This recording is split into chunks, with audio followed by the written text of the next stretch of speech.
আপোনালোকৰ মোৰ চেনেলটোলৈ আকৌ এবাৰ স্বাগতম।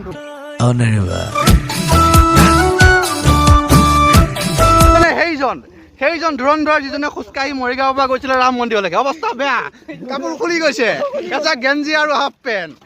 নামটো কৈ দিয়া, ৰূপজ্যোতি।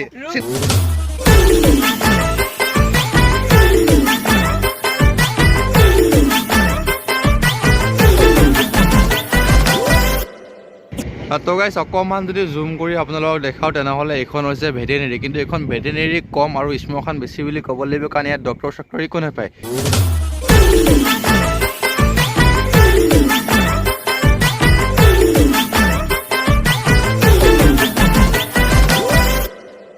মানে এইবোৰ দিয়া আছে কিয়, যাতে ইয়াৰ পৰা উঠি গৈ মানুহবোৰে তলত জাপ মাৰি যাতে পৰি পেলাই মৰিব নোৱাৰে কৈছোঁ। কিন্তু মানুহটো ইয়াৰ পৰা উঠি গৈ পেলাইতো তলত জাপ মাৰিব পাৰে, হয় নে নাই? ক'ত সেই নেটকেইখনেনো সেই জালনাকেইখনে ক'ত মানুহটোক বচাব পাৰিব?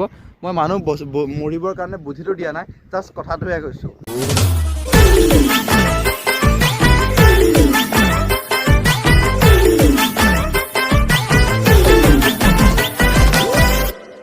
চিনাকি কৰি দিয়া কোনো চিনাকি কৰি দিয়া বোলে কোনো প্ৰয়োজন নাই। সেইজন অসমৰ পৰা ৰাম মন্দিৰ, মৰিগাঁৱৰ পৰা ৰাম মন্দিৰে খোজকাঢ়ি যাওঁ, মুখখন দেখাই দিয়া।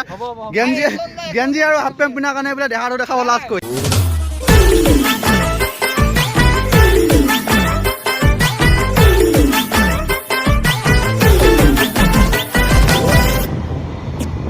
শৰাইঘাট দলং, এইখন শৰাইঘাট দলং, এইখন আমাৰ ওচৰৰে শৰাইঘাট দলং, কিন্তু এইখন ব্ৰহ্মপুত্ৰৰ ওপৰত থকা শৰাইঘাট দলং নহয়, এইখন এটা মানে ৰেলৱেৰ ওপৰত থকা শৰাইঘাট দলং। আৰু সেই শৰাইঘাট দলঙৰ ওপৰতে এতিয়া আছোঁ মই আছোঁ বৰ্তমান শৰাইঘাট দলঙৰ ওপৰত, আৰু এইখন হৈছে আমাৰ গাঁৱৰ শৰাইঘাট দলং, সেই ৰেল ৰাস্তাৰ ওপৰত থকা শৰাইঘাট দলং। আৰু ইয়াৰ পৰা আচলতে মৰ্ণিং ভিউটো সঁচাকৈ বহুত বেছি ভাল লাগে, আৰু তাকে চাবলৈ আহিলোঁ।